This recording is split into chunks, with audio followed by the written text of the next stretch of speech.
Ang pagdadalang tao ay isang biyaya na pinakahihintay ng maraming magkasintahan, ngunit hindi rin lahat ay handa sa mga responsibilidad na kaakibat ito.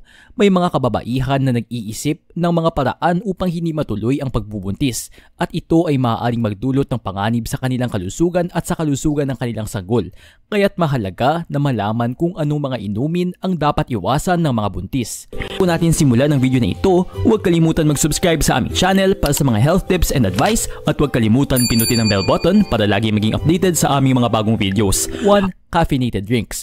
Ang mga caffeinated drinks tulad ng kape at cola ay dapat iwasan ng mga buntis. Ang sobrang caffeine ay maaaring magdulot ng panganib sa pagbubuntis. Ayon sa isang pag-aaral, ang pag-inom ng 2 tasa ng kape o 5 lata ng caffeinated soda araw-araw ay nagdodoble ng tsansa ng miscarriage o stillbirth.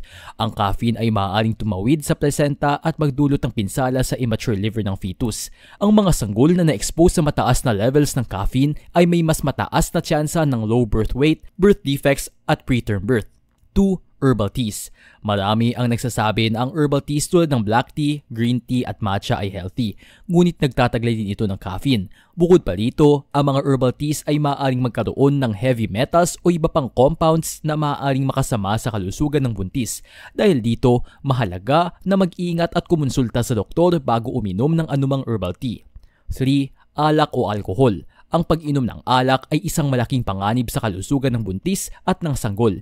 Hindi ligtas ang anumang amount ng alcohol para sa mga buntis, kaya't iwasan ito ng buo, lalo na sa unang trimester ng pagbubuntis. Ang alcohol ay tumatawid sa placenta at maaaring magdulot ng miscarriage o pagkakaroon ng birth defects sa fetus.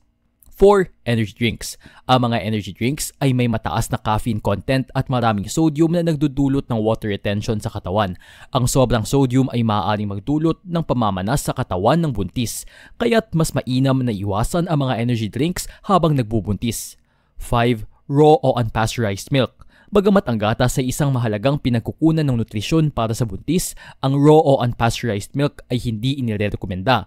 Ang mga ganitong klase ng gatas ay maaaring maglaman ng bakterya tulad ng listeria na maaaring magdulot ng impeksyon at magbigay ng panganib sa kalusugan ng buntis at ng sanggol.